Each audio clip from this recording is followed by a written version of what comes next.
জাতীয়তাবাদী মহিলা দলের সভাপতি আফরোজা আব্বাস জানিয়েছেন তিনি সংরক্ষিত নারী আসনে মনোনয়ন চাননি। নিজের ফেসবুকে বিবৃতিতে তিনি বিষয়টি স্পষ্ট করেন এবং বিভ্রান্তিকর তথ্য না ছড়ানোর আহ্বান জানান।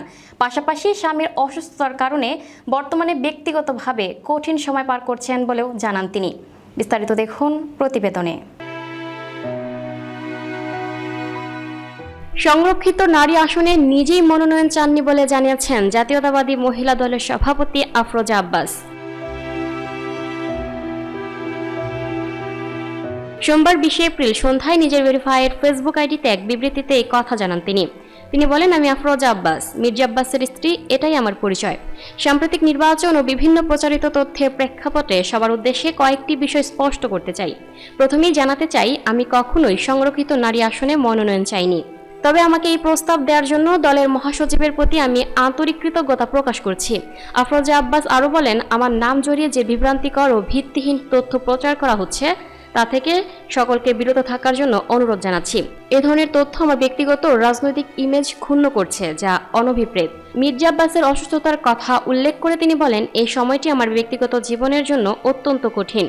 আমার প্রিয় স্বামী মির্জা আব্বাসের অসুস্থতার কারণে আমি গভীর মানসিক অস্থিরতার মধ্য দিয়ে যাচ্ছি। এ বাস্তবতায় আমার বর্তমান ও একমাত্র অগ্রাধিকার তার সুস্থতা নিশ্চিত করা। যারা নির্বাচনে অংশ নিচ্ছে তাদের সফলতা কামনা করে আফরোজা আব্বাস বলেন, আমি আন্তরিকভাবে কামনা করি যারা এই নির্বাচনী প্রক্রিয়ায় অংশগ্রহণ করছেন তারা যেন সফল হন এবং নারীর মর্যাদা, অধিকার ও নিরাপত্তা নিশ্চিত করতে দৃঢ় ভূমিকা পালন করেন। যারা সাহস করে সামনে এসেছেন তারা পরিবর্তনের প্রতীক।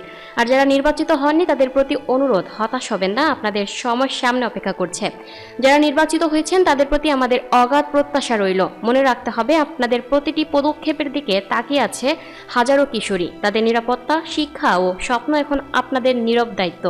তিনি বলেন, দল মত ও বিভাজনের ঊর্ধ্বে উঠে বাংলাদেশের প্রতিটি নারীর জন্য সমান অধিকার, ন্যায় বিচার এবং ভয়হীন জীবনের নিশ্চয়তা নিশ্চিত করা আমাদের সকলের দায়িত্ব। আজ আমার ব্যক্তিগত কষ্ট আছে, কিন্তু সেই কষ্টের মধ্য দিয়ে আমি বিশ্বাস করি নারীর শক্তি কখনো থামে না, থামানো যায় না। Lucky Akter, up to date news, Dhaka.